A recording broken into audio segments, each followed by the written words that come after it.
Hey guys, tonight we wake up on a slab of stone in a place that smells like burnt leather and boiled cabbage. The air is damp, the walls are sweating, and a rat, not a cute one, just ran over your foot.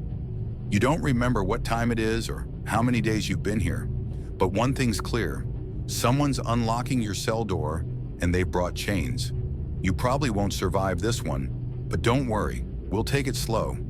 So before you get comfortable, take a moment to like the video and subscribe, but only if you genuinely enjoy what I do here. Let me know where you're watching from and what time it is for you.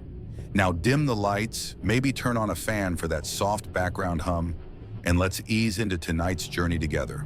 Your feet are bare. The stone floor is colder than you expect. It's July, but it might as well be January down here. You blink in the half-light and there he is, the jailer. No armor, no sword, just keys and a slow, patient frown. His eyebrows are impressively bushy, and his breath smells like old meat and garlic. He taps a stick on the floor twice. That's not a good sign. You've learned the language of the dungeon by now, and that sound means, stand up, or I'll make you wish you had. You try. Your legs are pins and needles. You were curled in the corner too long. The man waits exactly 7 seconds. Long enough for a minor panic to start in your chest, then steps forward and drags you up by the armpits. Your wrists are cuffed behind your back. The iron is cold but worn smooth. Too many others have worn it down before you. No words are exchanged. In fact, nobody's spoken to you in days except to tell you how much you're costing the city in bread. That was the cook. He's also the chaplain. Budget cuts. You shuffle out into the corridor.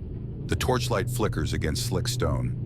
You pass a wooden bucket filled with what might be last week's porridge, or possibly someone's lunch, depending on how generous you're feeling. There's a painting on the wall you never noticed before. It's crude, just 3 brushstrokes, but it looks like a smiling sun. Either someone wanted to bring hope to this place, or they completely misunderstood what brightening the mood means in a torture chamber. As you're led up the hallway, you start to hear the sounds of the upper floors.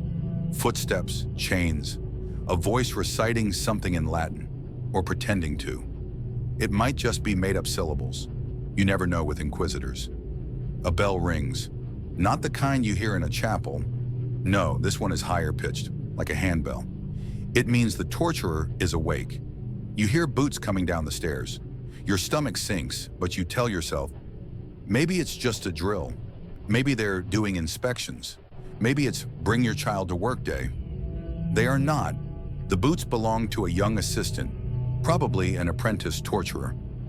He has freckles and he's chewing on a date. As you pass, he gives you a pitying look. That's never a good sign.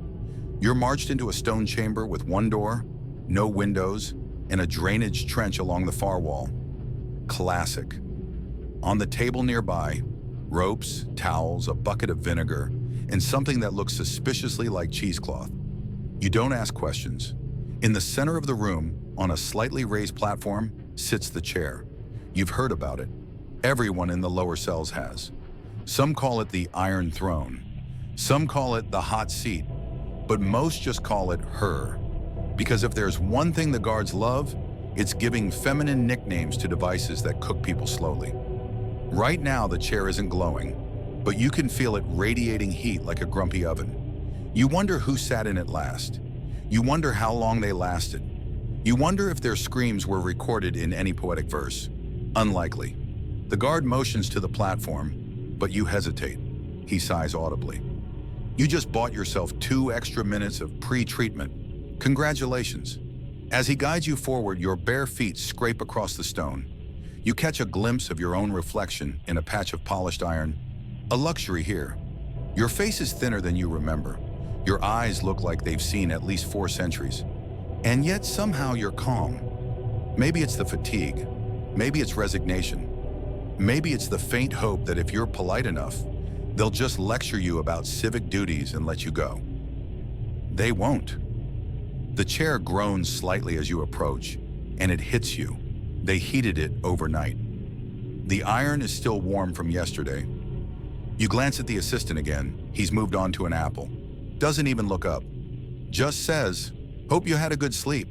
You want to reply, but your mouth is too dry. You are here.